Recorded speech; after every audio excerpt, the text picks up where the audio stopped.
Bom, eu descobri o HIV em 2014, né? Eu namorei com uma pessoa, conheci uma pessoa numa festa em 2014.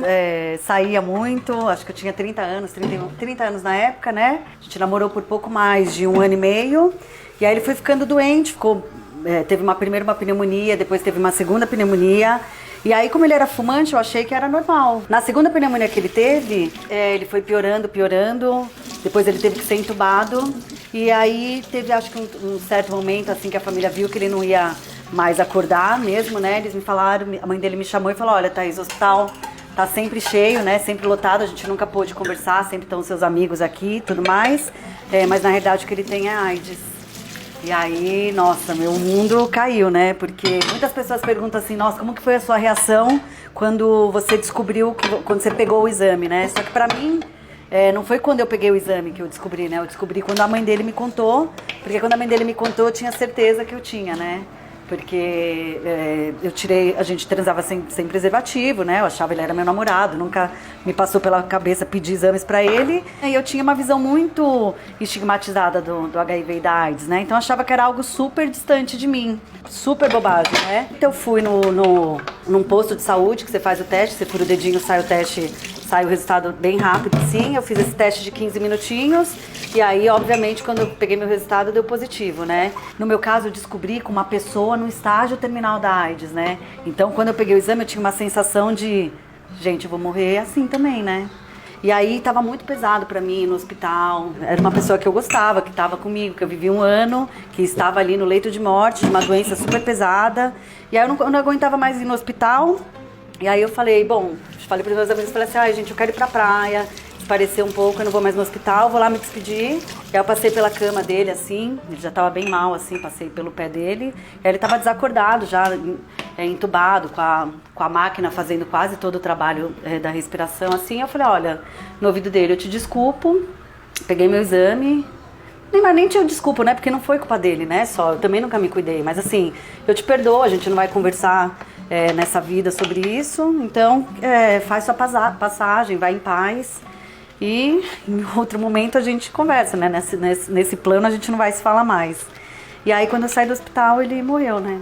E aí, muitas pessoas têm esse negócio, né? Ai, AIDS. E aí, acho que muita gente não sabe nem que eu não tenho AIDS, né? A AIDS foi o meu ex-namorado, ele morreu da AIDS, já que é o estágio terminal. Porque uma coisa é você ter o vírus do HIV e outra coisa é você ter a AIDS propriamente dita. Então, eu posso viver a vida inteira com o vírus do HIV e nunca ter AIDS, né? E aí eu comecei a me apegar mais ao meu médico, tinha uma psicóloga assim para eu digerir. Como eu sabia que eu ia talvez sofrer algum tipo de preconceito, eu pensei nesse sentido. Eu falei, primeiro eu preciso tá bem. É inevitável, a gente sempre fica muito preocupado com o que as pessoas pensam, né? Se você conversar com pessoas que têm HIV, que ficam mais no anonimato, muito do medo das pessoas não é de morrer da doença, não é de você da doença evoluir para AIDS, porque as pessoas sabem que se você cuidar direitinho é difícil acontecer isso, é mais muito outro, né? Como que eu vou me relacionar e o outro vai entender isso? Como que eu conto na minha família? Como que eu conto no meu trabalho?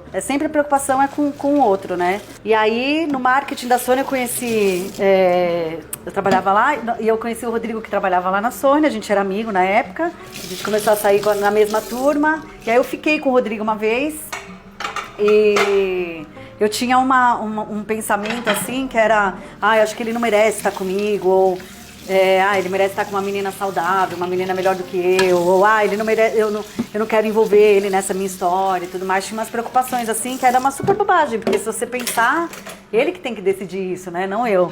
E aí eu tomo um comprimido por dia que me deixa indetectável, né. Tenho tão pouco vírus circulando no corpo, que nessa condição eu não consigo nem passar pra ninguém, nem a doença evolui no meu corpo. Mesmo eu não infectando ele nessa condição, obviamente, todas as nossas relações eu protegia ele, porque qualquer coisa além disso era uma decisão dele, com o médico dele, com o meu médico, não minha, né. Só que aí numa viagem a camisinha estourou, eu não tinha contado pra ele ainda, né, eu tava me preparando pra contar. E aí eu fiquei muito nervosa, assim, porque justamente eu não estava preparada para aquele momento. E aí ele falou, calma, Thaís, eu não tenho nada. Eu falei, mas eu tenho. E eu falei assim, eu contei toda aquela história inteira, chorei pra caramba, né? Aquela coisa, a gente pelado na cama. Foi... E aí ele falou assim, Thaís, eu não vou embora, né? Que tipo de homem eu seria se eu não estivesse com você quando você mais precisasse de mim? Eu vou ficar. Eu contei todos os meus medos. Desculpa eu não ter te contado antes. Não é porque eu queria te sacanear, mas eu te amo. Eu tinha medo de te perder. Eu achei que você jamais ia aceitar minha condição. Então, me perdoa. A única coisa que eu pude fazer por você foi cuidar de você até eu ter coragem de te contar.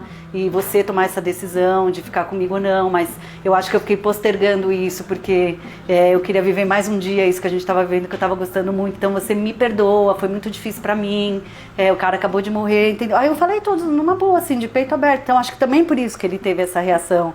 O correto deveria ser, né, duas pessoas que se gostam, ficarem juntas, as pessoas serem preocupadas pelo que você é e não pelo que você tem, mas a gente sabe que no fundo, na realidade, não é bem assim, né? Mas a gente entende também que não é, ele não faz um favor pra mim, né? Algumas amigas minhas falam assim, ai, nossa, mas se ele te trair, te der um perdido, tudo bem, né? Ele aceitou ficar com você. Eu falei, não, gente, não tem nada a ver, ele não tá fazendo um favor, né? A gente tá junto porque a gente se gosta, não tem essa, vou aceitar um pouco mais de coisas assim e não tem nada a ver. E com uma série de cuidados a gente viu que a gente podia também ser, eu podia ser mãe, pelos meios normais mesmo, né? Eu engravidei transando mesmo, não foi nada de especial, não precisou fazer inseminação, nem lavagem de esperma, né? Como algumas pessoas pensam. E aí eu tive meu primeiro bebê, que é o João, que hoje ele tem 3 anos. E logo em seguida eu tive a Olivia. A Olivia tem 2 anos hoje e os 2 bebês negativos do vírus, né? O Rodrigo negativo do vírus, os 2 bebês negativos do vírus e eu positivo. E aí eu falei, gente, eu preciso contar essa história porque muita gente não sabe. Por exemplo, tem médicos que falam que a mãe não... Não, olha, se você quiser engravidar, você tem 40 mil reais pra fazer inseminação? Ah, não tenho. Ah, então você não pode engravidar, desiste desse sonho que você não tem que ser mãe. Você tem HIV, você não tem que ser mãe. Então, assim, é um absurdo um médico passar uma informação dessa.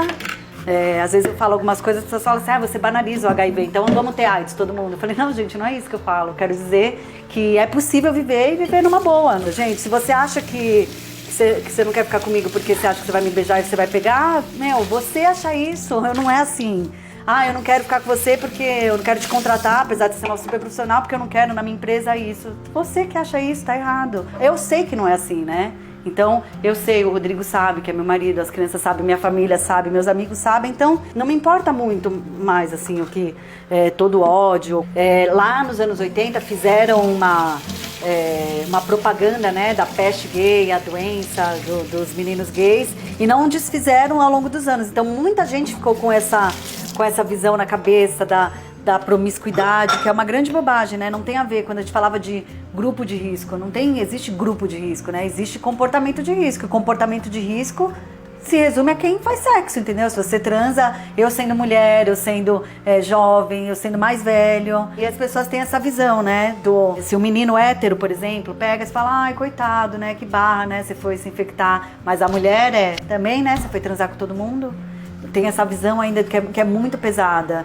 E que poderia ser, e daí se eu tivesse transado com todo mundo? No meu caso ele foi meu único parceiro durante 1 ano, mas também tem isso, né, que é o estigma, você não quer que ninguém saiba, senão vão pensar que eu tive muitos parceiros. E se eu tive muitos parceiros? Já tenho 38 anos, sou mulher, dizem que são mais os meninos, sou heterossexual, sou casada, não sou solteira, tenho 2 filhos. Agora, se tá aqui perto de mim, infelizmente ainda aumenta, tá perto de muita gente, né? Eu vejo como algo muito normal e por isso que eu tento falar para as pessoas entenderem que mesmo com as adversidades aí, a gente pode viver super bem.